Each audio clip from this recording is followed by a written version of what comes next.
Harry Potter and the portrait of what looked like a large pile of ash. Chapter 13. The Handsome One. The castle grounds snarled with a wave of magically magnified wind.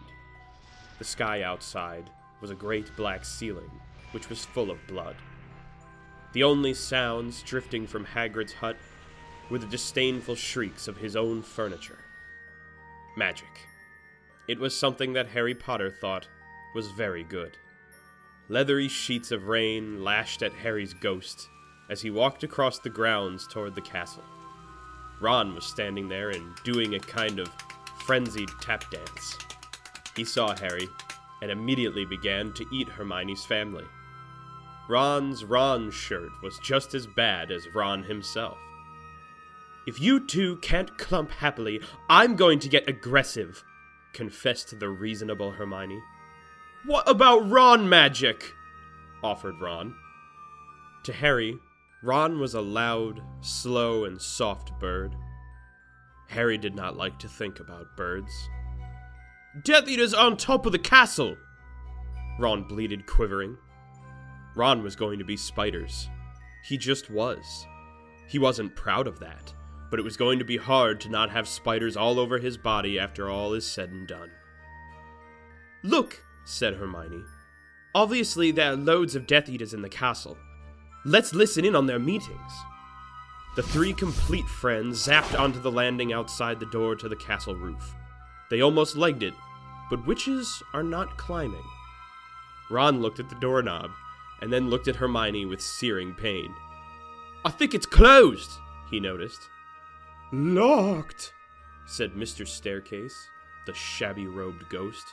They looked at the door, screaming about how closed it was, and asking it to be replaced with a small orb. The password was "Beef Women!" Hermione cried. Harry, Ron, and Hermione quietly stood behind a circle of Death Eaters who looked bad. "I think it's okay if you like me," said one Death Eater. "Thank you very much," replied the other. The first Death Eater confidently leaned forward to plant a kiss on his cheek.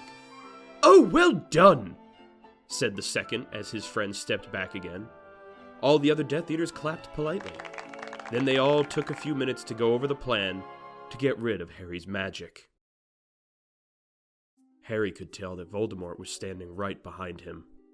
He felt a great overreaction. Harry tore his eyes from his head and threw them into the forest. Voldemort raised his eyebrows at Harry, who could not see anything at the moment. "Voldemort, you are a very bad and mean wizard!" Harry savagely said. Hermione nodded encouragingly. The tall Death Eater was wearing a shirt that said, "Hermione has forgotten how to dance," so Hermione dipped his face in mud. Ron threw a wand at Voldemort, and everyone applauded. Ron smiled, and Ron reached for his wand slowly. "Ron's the handsome one," muttered Harry as he reluctantly reached for his. They cast a spell or two, and jets of green light shot out of the Death Eaters' heads. Ron flinched. "Not so handsome now," thought Harry as he dipped Hermione in hot sauce. The Death Eaters were dead now, and Harry was hungrier than he had ever been. The great hall was filled with incredible moaning chandeliers and a large librarian who had decorated the sinks with books about masonry. Mountains of mice exploded. Several long pumpkins fell out of McGonagall. Dumbledore's hair scooted next to Hermione as Dumbledore arrived at school. The pig of Hufflepuff pulsed like a large bullfrog. Dumbledore smiled at it and placed his hand on its head. "You are Hagrid now." "We're the only people who matter. He's never going to get rid of us," Harry, Hermione, and Ron said in chorus. The floors of the castle seemed like a large pile of magic. The Dursleys had never been to the castle, and they were not about to come there in Harry Potter and the portrait of what looked like a large pile of ash. Harry looked around and then fell down the spiral staircase for the rest of the summer.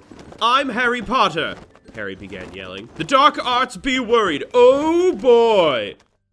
The end.